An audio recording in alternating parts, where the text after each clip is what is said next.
puisqu'il va falloir s'y habituer et sûrement plus que prévu, voici les 5 Universes Beyond que je rêverais de voir dans Magic l'Assemblée, mais qui ne resteront sûrement qu'à l'état de simples fantasmes. Studio Ghibli, faut pas trop rêver, mais c'est un univers que je vois rarement cité quand il s'agit de fantasmer des Universes Beyond. C'est un monde féerique, atypique, apprécié de tous, et il y aurait largement de quoi faire un set gigantesque. Au moins aussi riche que celui du Seigneur des Anneaux, et visuellement, vu ce que le studio est capable de produire, ça aurait été zinzin. Bon ok, il ne s'agit pas d'une licence précise, mais je trouve quand même que les studios Ghibli ont développé un univers cohérent. Zelda.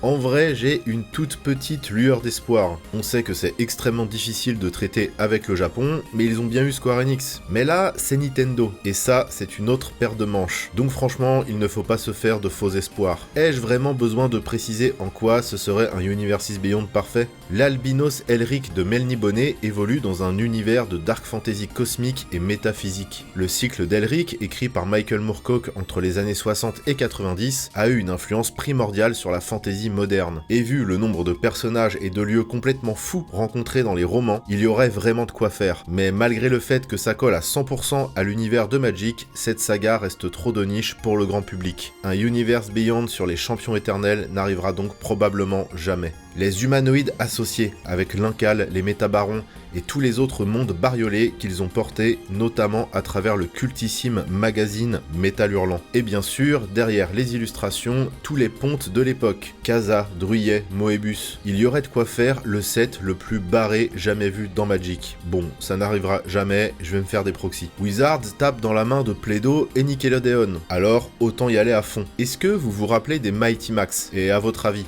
d'où vient mon pseudo? Ces jouets étaient un peu la réponse badass au Polly Pocket, avec des petits dioramas qui, une fois refermés, formaient des monstres en tout genre, de vrais petits mondes fantastiques et horrifiques, sous forme de jouets. C'était malin, ludique et hyper graphique pour des gosses. Et ce serait un rêve de voir ça un jour sous forme de carte Magic. Mais évidemment, ça ne se réalisera jamais. Et vous, c'est quoi vos fantasmes en termes de Universes Beyond?